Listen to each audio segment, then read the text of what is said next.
In today's video, I'm going to be showing you a Seiko. It's been quite a while since I've said those words, hasn't it? A little while ago, I did let you guys know that I was going to stop reviewing full price domestic Seikos because I just felt the value wasn't there anymore. I love Seiko watches. In fact, my watch collection is predominantly Seiko watches, but they're new releases, the watches that you can buy here in the UK and I guess in Europe and in the US, their new releases just tended to be overpriced, under-spec'd, and I got bored of telling you that. So I now just look out for JDM Seiko watches. I'm importing one actually as we speak. It's coming to me from Japan. I bought it through eBay. There's a great website called Sakura Watches, which I look at regularly.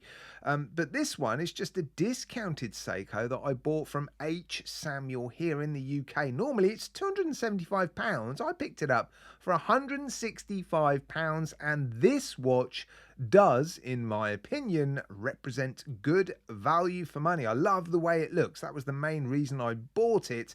But actually, some of the specifications are pretty good, and it has something on it which I really like. So this is the SUR557P1, a stainless steel quartz. It is a quartz watch. But yeah, it's a sort of all day, every day, all stainless steel, integrated bracelet, sort of sports watch. Definitely some strong PRX vibes with this watch. A very popular look these days, isn't it? And with it being a quartz movement inside, the dimensions are incredible, super flat and slim. Yeah, I like the way it looks. I've said that already, and actually, I'm actually quite impressed with it. Sapphire crystal as well. So for £165, you're getting a piece of sapphire crystal, which you don't often get to say. Certainly, if you pay a full price for this watch, it's not going to represent as good value, is it? And you'd expect sapphire crystal for £275. But yeah, picking this watch up for £165.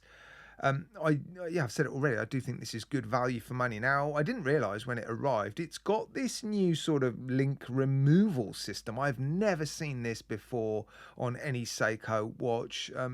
Instead of pin and collar or split pins or screw pins, well, you do have a sort of pin and collar system, but the collars are springs and the pins are really easily removed. I don't think they're just going to come out actually, because they sort of slot together. It's a bit like Lego. I'm not explaining it very well, but anyway, that was quite a surprise, a pleasant one. And another reason I bought it is because you've got these gorgeous applied indices, and they do something that Seiko likes to do, and in fact Grand Seiko do this really well. Generally I associate this with more expensive premium watches, so I'm quite surprised they've done it for this watch actually. But you get these little grooves in the applied indices, and then you get this really awesome sort of rainbow light play. That's really nice.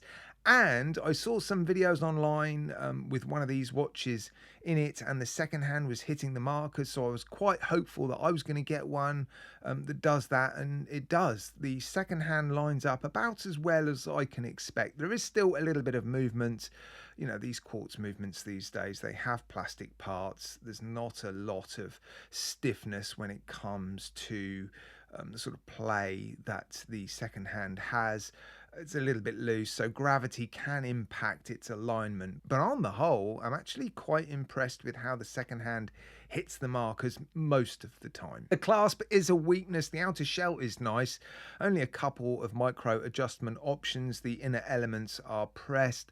I guess that is one thing that we've come to expect from Seiko watches. An example of the sort of overpriced, under-spec'd element of Seiko watches these days. But sapphire crystal, I still can't believe that. The finishing's a bit... it's not great. It's not bad. It's not terrible.